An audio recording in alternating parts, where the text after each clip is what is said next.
नमस्कार दोस्तों, चलिए आज हम लोग मैथ का जो मॉडल पेपर सेट नंबर 1 है उसमें जो डिस्क्रिप्टिव वाला पोर्शन है आपका, उसका 3 सेक्शन है, सेक्शन ए बी सी। तो उसमें से सेक्शन ए और बी का हम लोगों ने सॉल्व किया।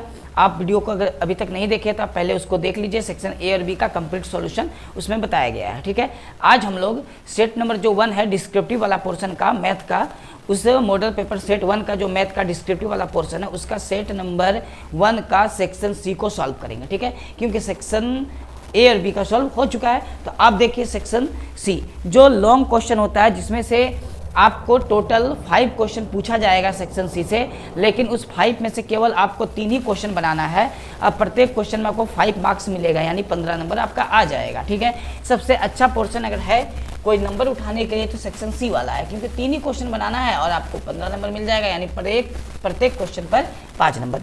देखिए सेक्शन नंबर सी का जो क्वेश्चन नंबर पहला है, वो क्वेश्चन नंबर पहला कितना नंबर है? 15 नंबर। ठीक है, आपको जो सेक्शन नंबर सी दिख रहा है उसका जो पहला क्वेश्चन है वो क्वेश्चन नंबर 15 है। और ये देखिए क्या लिखा है, इसमें लिखा है द्विघातीय समीकरण 3x²। ये एक द्विघातीय समीकरण दिया है 3x² minus 2x plus 1/3 equal to 0। ठीक है, ये क्वाड्रेटिक इक्वेशन यानी द्विघातीय समीकरण दिया है। इसमें 3 क्वेश्चन पूछा है। पहला पूछा है ए नंबर विविक्तर ज्ञात करें, बी नंबर में पूछा है मूलों की प्रकृति बताएं, और सी नंबर में पूछा है यदि मूल का अस्तित्व हो तो उन्हें ज्ञात कीजिए। यानी आपको 3 टाइप से इसमें से आंसर निकलेगा। तो चलिए सबसे पहले हम लोग क्या करते हैं, इसको सॉल्व करते हैं। तो सॉल्व करने के लिए हम लोग को सबसे पहले यहाँ लिखना होगा ए का वैल्यू। तो ए क्या होता है? एक्स स्क्वायर के पहले वाला को बोला जाता है ए, कोमा एक्स के पहले जो भी नंबर है उसको बोला जाता है बी, यानी बी का वैल्यू लिखेंगे हम लोग -2, कोमा, और ये जो आखिरी में लिखा है 1/3 वो होता है सी का वैल्यू। यानी यहाँ तो सबसे पहले ए बी सी का वैल्यू आपको लिखना है। अब लिखने के बाद जैसा कि ए नंबर में पूछा है विविक्तर, और विविक्तर को ही हम लोग डी बोलते हैं, विविक्तर को क्या बोलते हैं? डी। यानी आपको कैपिटल डी होता है, इसका वैल्यू निकालना है। डी बराबर फॉर्मूला होता है b² - 4ac। अब इसमें वैल्यू बैठाना है। b का वैल्यू कितना दिया है? -2 होल स्क्वायर माइनस 4। a का वैल्यू कितना दिया हुआ है? 3, तो हम लोग लिखेंगे गुना 3, गुना c का वैल्यू कितना? 1/3, तो लिखेंगे 1/3। अब जब इसको सॉल्व करेंगे तो -2 का स्क्वायर कितना हो जाएगा? 4 माइनस ये 3 से ये 3 कैंसिल होगा, तो बचेगा कितना? 4 गुना 1 कितना आएगा? 4। यानी ये दोनों माइनस प्लस से कट के कितना बन गया? 0। यानी हम लोग जब 4 से 4 को घटाएंगे तो 0 आएगा। तो डी का वैल्यू क्या आ गया? 0। ये तो हो गया ए नंबर। अब देखिए इसमें बी नंबर में क्या पूछा है आपसे? बी नंबर में पूछा है इसका मूलों की प्रकृति बताइए। तो देखिए जब कभी भी डी का वैल्यू 0 आ जाए तो मूलों की जो प्राकृतिक होगा वो 2 बराबर वास्तविक मूल होंगे। तो हम लोग को लिखना है बी नंबर में आंसर 2 बराबर वास्तविक मूल हैं। आपको यही लिखना है, यानी बी नंबर का आंसर हो गया 2 बराबर वास्तविक मूल हैं। कब होगा 2 बराबर वास्तविक मूल? जब डी का मान 0 आएगा तब होगा। ठीक है, चलिए तो ये तो बनेगा। अब क्वेश्चन नंबर जो इसमें आपका 15 का सी लिखा है उसमें लिखा है यदि मूलों का अस्तित्व तो उन्हें ज्ञात कीजिए, यानी एक्स का आपको वैल्यू निकालना है। तो चलिए हम लोग एक्स का वैल्यू इसमें निकाल लेते हैं। देखिए एक्स का वैल्यू हम लोग निकालते हैं। ठीक है, तो एक्स का वैल्यू निकालने के लिए आपको लिखना होगा एक्स बराबर एक फार्मूला होता है, एक्स बराबर फार्मूला होता है -b plus minus √b² - 4ac, और b² - 4ac को क्या बोलते हैं? डी। तो यानी हम लोग यहाँ डी लिख सकते हैं, और नीचे बटे क्या होता है? 2a। अब इसमें वैल्यू को पुट करना है, यानी माइनस हो गया। b का मान कितना है? b का मान -2 है, तो b का मान आपको दिख रहा -2, ठीक, प्लस माइनस। अब डी का मान हम लोग कितना निकाले हैं? 0, यानी डी का मान हम लोग बैठा देंगे 0, 2 गुना ए का मान कितना दिया हुआ है? ए का मान 3 है, तो यहाँ ए का वैल्यू हम लोग बैठा देंगे कितना? 3। देखिए इसको सॉल्व करेंगे, माइनस माइनस प्लस हो गया, प्लस माइनस 0 और 3 दूनी 6। एक बार प्लस एक बार माइनस, यानी 2 में एक बार 0 को जोड़ेंगे और 2 में एक बार 0 को घटाएंगे। तो 0 में कोई भी संख्या को 0 में जोड़ते हैं या घटाते हैं तो कोई फर्क नहीं पड़ेगा, वो संख्या ही आ जाता है। इसका मतलब हम लोग लिख सकते हैं 2/6 कोमा 2/6। ठीक है, इसको काटेंगे एक बार में, ये 3 बार में, 2 एकम 2, 2 3 6। तो हम लोग का आंसर आ जाएगा 1/3 कोमा 1/3। यानी क्वेश्चन नंबर जो हम लोग का 15 था उसका ए का आंसर 0 है, बी का आंसर ये वाला है, और जो क्वेश्चन सी, इसमें सी, इसको हम लोग सी कर लेते हैं, ठीक है। जो सी पूछा गया था उसका आंसर हो जाएगा 1/3 और 1/3। तो इस तरह हम लोग का कंप्लीट हो गया। इसमें आपको बनाने के बाद टोटल 5 मार्क्स मिलेगा क्वेश्चन नंबर 15 में, और ज़्यादा बड़ा भी नहीं है। तो एक तो क्वेश्चन आपको जो चैप्टर नंबर 4 है उससे एक लॉन्ग क्वेश्चन यानी 5 मार्क्स का आएगा, और वो इसी टाइप से आएगा, आपसे द्विघातीय समीकरण वाला ही पूछेगा। क्लियर है यहाँ तक? चलिए, ये तो हो गया हम लोग का क्वेश्चन नंबर 15। अब देखिए क्वेश्चन नंबर 16। तो आपको क्वेश्चन नंबर 16 में क्या लिखा गया है? क्वेश्चन नंबर 16 जो है ये एक तरह का प्रमेय पूछा है। बोला है सिद्ध कीजिए कि एक समकोण त्रिभुज में कर्ण का वर्ग शेष दो भुजाओं के वर्गों के योग के बराबर होता है। ये जो क्वेश्चन नंबर 16 है ना, ये आपका जो त्रिभुज वाला चैप्टर है यानी चैप्टर 6 का जो त्रिभुज वाला चैप्टर है, चैप्टर 6, उससे एक जो प्रमेय है वो पूछ लिया। तो आपको टोटल जो चैप्टर 6 है त्रिभुज वाला, उसमें 4 प्रमेय आपको करके जाना है, जिसमें से ये एक प्रमेय है, ये एक तरह से पाइथागोरस थ्योरम है, ठीक है। तो आपको जो आपके पास जो टेक्स्ट बुक होगा आपके पास, उस टेक्स्ट बुक में जो चैप्टर नंबर 6 है त्रिभुज, उसका जो प्रमेय, उसमें एक आपको प्रमेय मिलेगा। उसमें टोटल आपको 3 से 4 प्रमेय आपको बनाना है। तो प्रमेय जो 6.8 है, इस 6.8 को आप जैसा बना हुआ है प्रमेय बुक में उसी तरह आप बना लीजिएगा, ठीक है। हम लोग यहाँ उसको सॉल्व नहीं करते क्योंकि वो बुक में आराम से आप बना लीजिएगा, उसी तरह हम लोग भी बनाएंगे। इसीलिए क्वेश्चन नंबर जो 16 है वो प्रमेय है, और ये बुक में कौन सा प्रमेय है? 6.8 है, पाइथागोरस प्रमेय के नाम पे है। आप इसको खुद से सॉल्व कर लीजिएगा क्वेश्चन नंबर 16 को। क्लियर है यहाँ तक? चलिए क्वेश्चन नंबर 17 को हम लोग बनाएंगे, ठीक है। तो देखिए क्वेश्चन नंबर 17 को बनाते हैं हम लोग। देखिए क्वेश्चन नंबर 17 जिसमें लिखा हुआ है आंधी आने से एक पेड़ टूट जाता है। ये भी क्वेश्चन जो है आपका चैप्टर नंबर जो 9 है त्रिकोणमिति का अनुप्रयोग, उस चैप्टर से, और उस चैप्टर से भी आपको एक लॉन्ग क्वेश्चन आएगा यानी 5 मार्क्स का। तो उस चैप्टर को भी आपको बहुत बढ़िया से पढ़ना है। तो देखिए क्वेश्चन में क्या बोला है, ये क्वेश्चन नंबर हो गया आपका 17, ठीक। क्वेश्चन में बोला है कि आंधी आने से एक पेड़ टूट जाता है और टूटा हुआ भाग इस तरह मुड़ जाता है कि पेड़ का शिखर जमीन को छूने लगता है और इसके साथ 30 डिग्री का कोण बनाता है। पेड़ के पाद बिंदु की दूरी जहां पेड़ का शिखर जमीन को छूता है 8 मीटर है।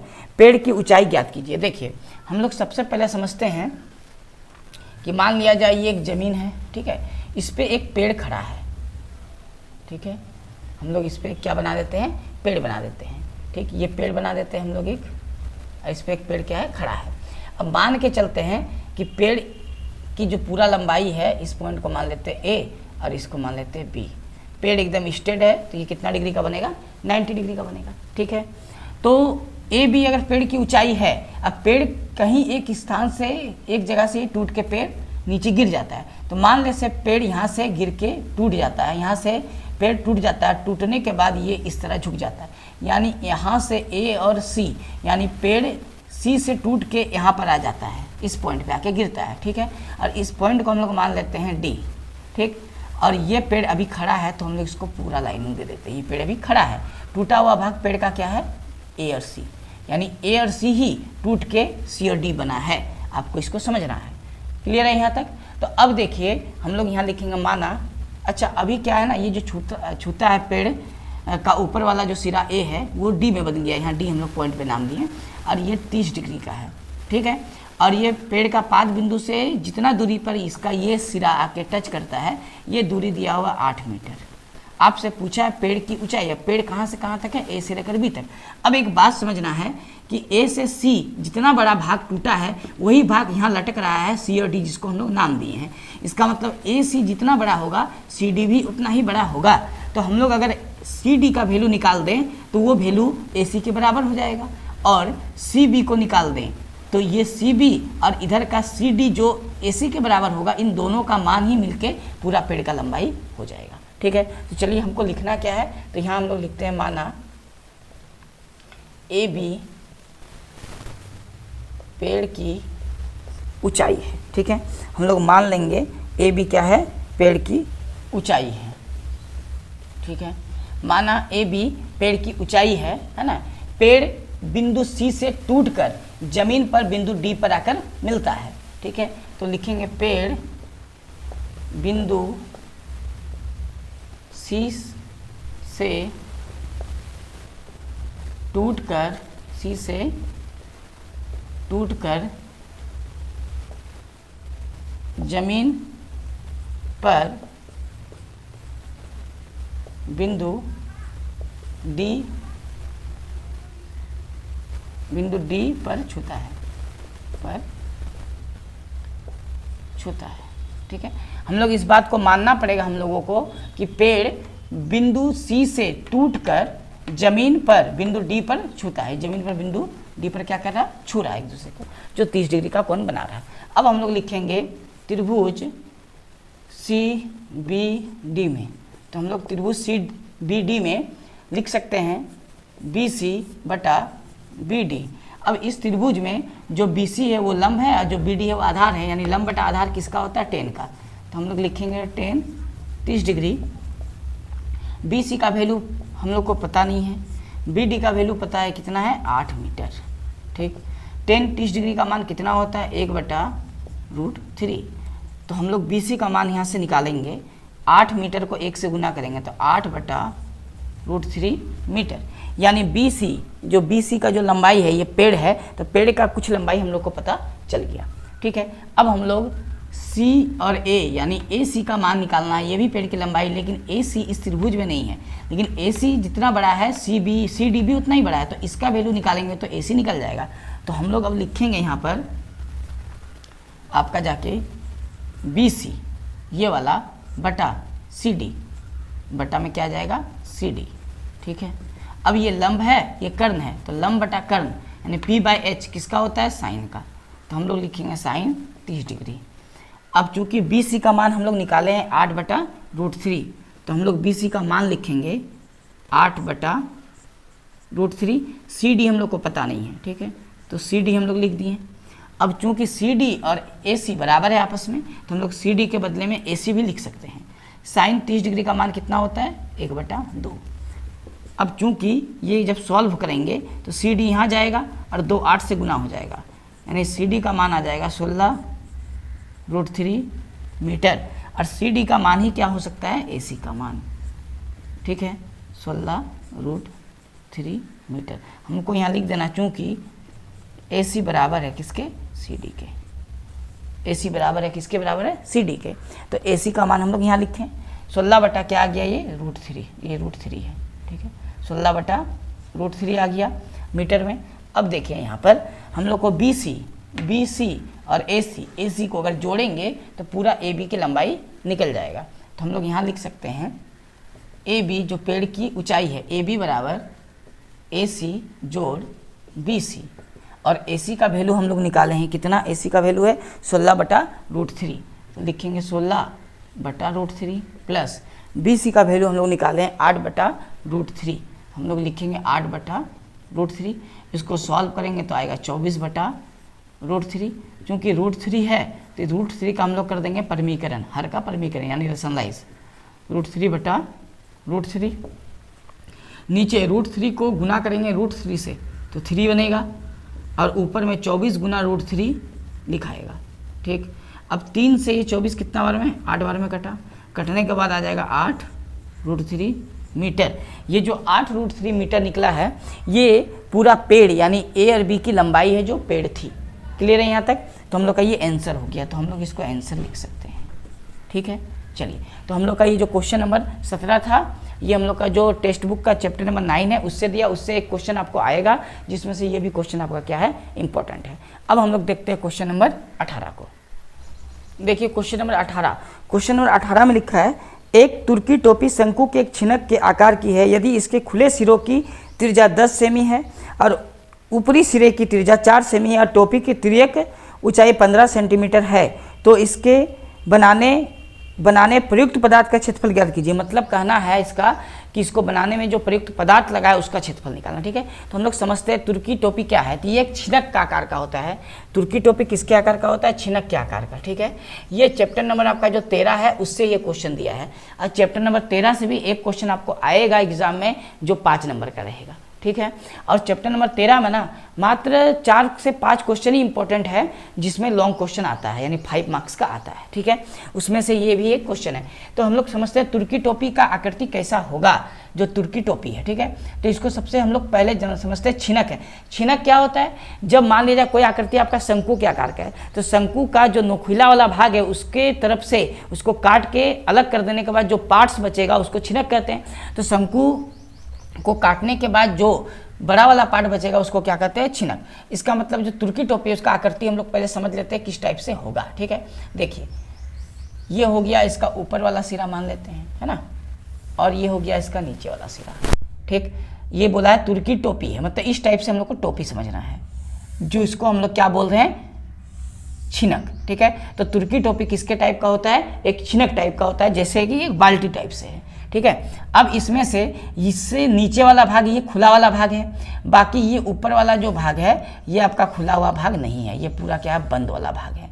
ये कैसा वाला भाग है, बंद वाला। तो बंद वाला भाग को हम लोग यहाँ सेट कर देंगे, ठीक है, यहाँ छायांकित कर देंगे ताकि समझने में प्रॉब्लम ना हो, ठीक है। तो ये वाला जो भाग है और ये वाला भाग दोनों का ऊपर वाला नीचे वाला राउंड है, यानी ये भी एक सर्कल टाइप का गोल मिलेगा एकदम, और ऊपर वाला भी एकदम कैसा मिलेगा, गोल मिलेगा। हम लोग को गोल इधर से नहीं दिखेगा, ऊपर से दिखेगा गोल। तो इस टाइप का तुर्की टोपी होता है, और इसमें ये भाग खुला है, बाकी ऊपर से ये क्या है, कपड़ा लगा हुआ है ऊपर से जब टोपी पहनेंगे। और ये वाला जो भाग आपको दिख रहा है, तो ये वाला भाग भी पूरा क्या है, खुला हुआ नहीं है, पूरा पैक है, यानी कपड़ा लगा हुआ होता है ये वाला भाग भी, ठीक है। ये वाला भाग में भी क्या लगा होता है, कपड़ा लगा होता है। चलिए यहाँ तक समझ में आ गया। तो इस टाइप का आपका क्या है, एक टोपी है। अब ये नीचे वाला जो खुला वाला है इसका जो रेडियस है ये दिया हुआ है 10, और ऊपर वाला का रेडियस दिया हुआ है कितना, 4, ठीक है। यानी हम लोग समझ सकते हैं इसका यहाँ से यहाँ तक का वैल्यू दिया गया है 4, और इसका बीच होगा यहाँ से यहाँ तक का वैल्यू क्या दिया है, 10, ठीक है, त्रिज्या का। और साथ ही साथ बोला तिर्यक ऊंचाई, तिर्यक ऊंचाई इसको बोलते हैं, ये जो तिरछा वाला जो भाग है इसको तिर्यक ऊंचाई बोलते हैं, और इसको L से हम लोग डिनोट करते हैं। इसमें बोला है प्रयुक्त पदार्थ जो लगा है इसको बनाने में, जो मटेरियल, उसका आपका क्षेत्रफल निकालना है। तो एक बात समझना है पहले तो कि ये जो वक्र वाला भाग है छिनक का, इसका एक फॉर्मूला होता है, साथ ही साथ उस फॉर्मूला में ये ऊपर वाला नीचे वाला भाग ऐड नहीं होता है। मतलब वो फॉर्मूला में जो छिनक का या जो छिनक है या तुर्की टोपी है उसका जो भी वक्र पृष्ठ का जो क्षेत्रफल होता है उसमें ये ऊपर वाला नीचे वाला भाग आता नहीं है, लेकिन हमको ऊपर वाला भाग अलग से जोड़ना होगा। और ऊपर वाला भाग किसके जैसा है, एक वृत्त के जैसा, यानी वृत्त का क्षेत्रफल भी आ जाएगा इसमें। ये जो आपका तुर्की टोपी आपके छिनक के आकार का है उसके साथ साथ, क्योंकि इसमें भी कपड़ा लगा हुआ बनाने में, ठीक है। तो हम लोग सबसे पहले यहाँ लिख लेते हैं क्वेश्चन में क्या क्या दिया हुआ है। तो सबसे पहले हम लोग लिख लेते हैं R1। R1 किसको मान रहे हैं, छोटा वाला R को। इसका वैल्यू कितना दिया है, R1 का 4 सेंटीमीटर, ठीक। और R2 मान लेते हैं, ये बड़ा वाला भाग का त्रिज्या कितना दिया है, 10 सेंटीमीटर। साथ ही साथ बोला है इसकी तिर्यक ऊंचाई, और तिर्यक ऊंचाई को हम लोग बोलते हैं L, यानी L का मान हम लोग मान लेंगे, कितना दिया है, मानेंगे नहीं, ये दिया हुआ है 15 सेंटीमीटर। ये 3 वैल्यू दिया है, और आपसे पूछा इसमें कितना मटेरियल लगा, उसका क्षेत्रफल निकालिए। देखिए तो हम लोग को लिखना है तुर्की टोपी को, ठीक है, तुर्की टोपी को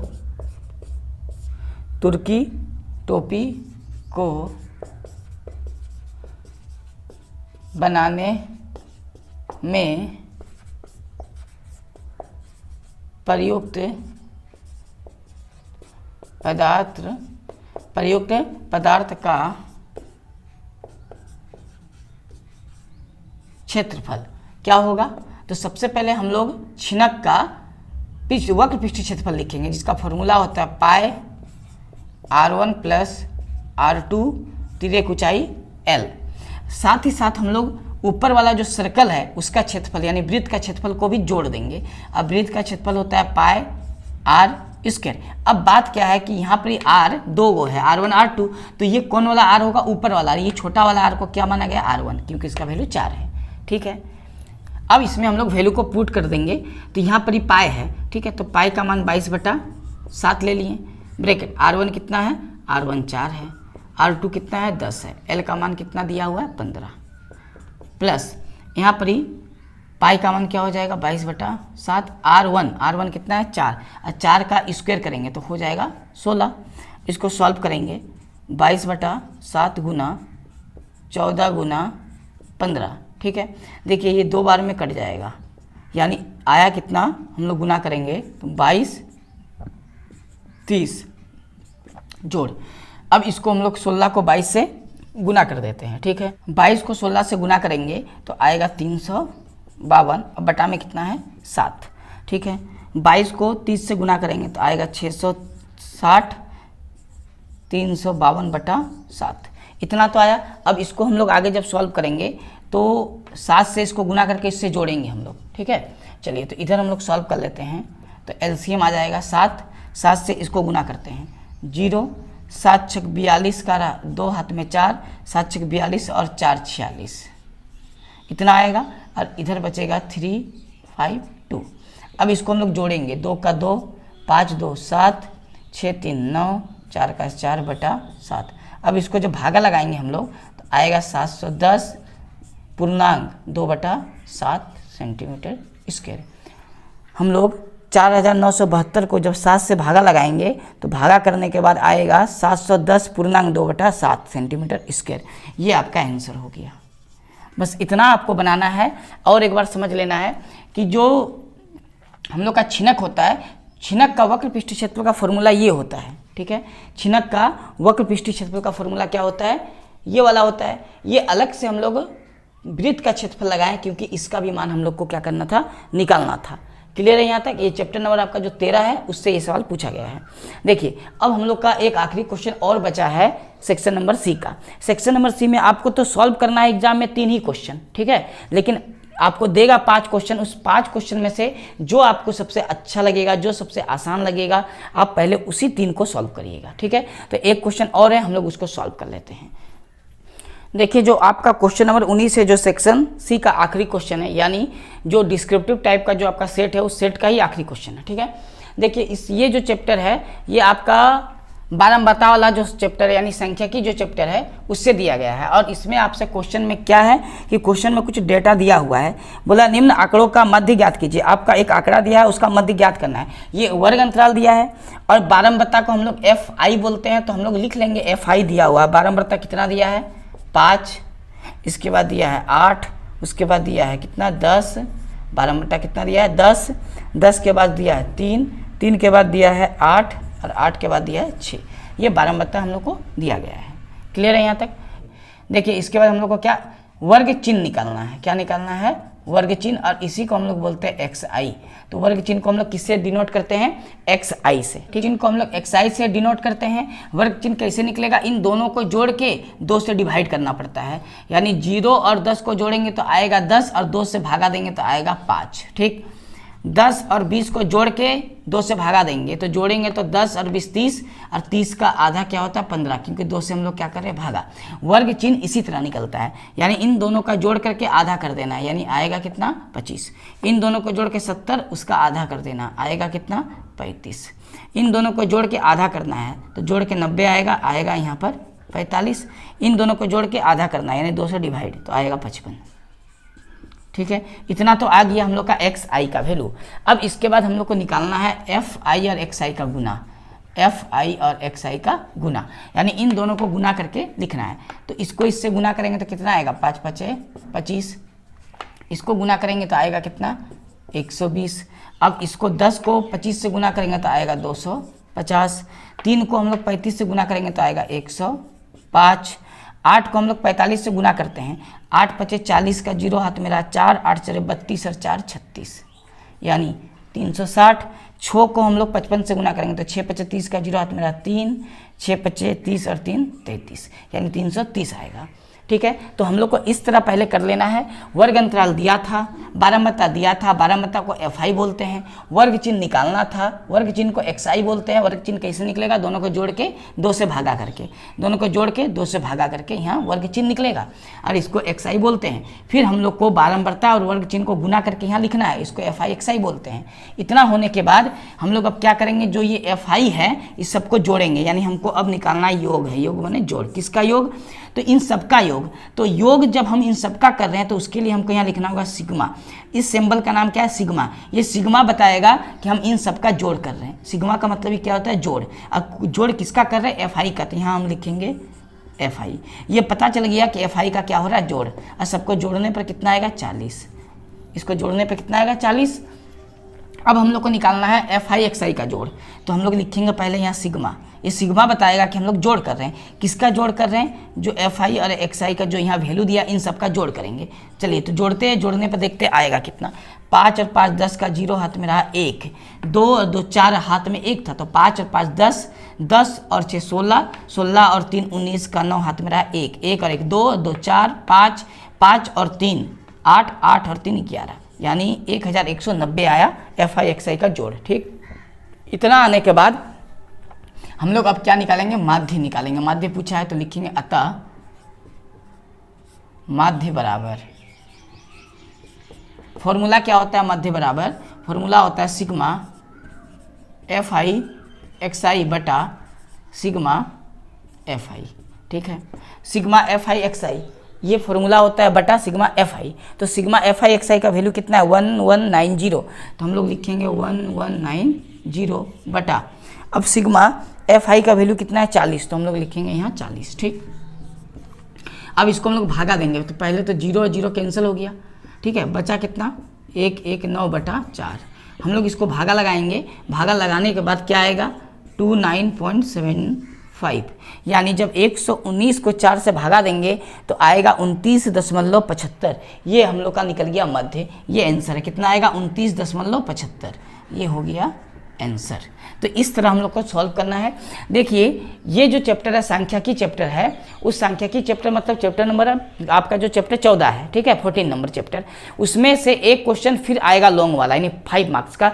उसमें से जो 5 मार्क्स का जो क्वेश्चन आएगा वो एक क्वेश्चन आएगा। तो एक क्वेश्चन में से आपको या तो माध्य पूछे जैसा इसमें पूछा गया था, या तो माध्यिका पूछे, या तो बहुलक पूछे। ये 3 टाइप है, इसमें तीनों में से कोई भी एक पूछ सकता है, मध्य, माध्यिका और बहुलक। तो आपको उस चैप्टर में तीनों टाइप का जो क्वेश्चन है मध्य, माध्यिका और बहुलक, उसको सॉल्व करके जाना है एग्जाम में। ठीक है, क्या होगा, ये जो डाटा दिया हुआ है ये बदल सकता है, वर्ग अंतराल बदल सकता है, 12 बटा बदल सकता है एग्जाम में, लेकिन प्रोसेस नहीं बदलेगा। इसी प्रोसेस से हम लोग सॉल्व करके चलेंगे। ठीक है, चलिए तो हम लोग का जो मैथ का मॉडल पेपर सेट 1 था उसका डिस्क्रिप्टिव वाला जो भी क्वेश्चन था वो पूरा कंप्लीट हो चुका है, क्योंकि डिस्क्रिप्टिव वाला जो क्वेश्चन था उसमें 3 सेक्शन था, ए बी सी, तीनों सेक्शन को हम लोगों ने देखा। ठीक है, इस वीडियो में केवल सेक्शन सी को सॉल्व किया गया है, बाकी पीछे के वीडियो में ए और बी जो सेक्शन है डिस्क्रिप्टिव वाला वो कंप्लीट सॉल्व हो गया। आप अच्छे से सॉल्व करके जरूर जाइएगा एग्जाम में, क्योंकि इसी से क्वेश्चन रहने का संभावना बहुत ही ज़्यादा है। तो चलिए तो हम लोग मिलते हैं अब नेक्स्ट सेट, जो सेट नंबर 2 है मैथ का सब्जेक्टिव वाला, उसको सॉल्व करेंगे। ठीक है, चलिए दोस्तों, अगर आपने अभी तक मेरे चैनल को सब्सक्राइब नहीं किया तो पहले आप चैनल को सब्सक्राइब करिए, लाइक करिए और बेल आइकन को प्रेस कर लीजिए, ताकि सबसे पहले आप तक वीडियो पहुंच सके। ठीक है, चलिए तो मिलते हैं नेक्स्ट वीडियो में। जय हिंद।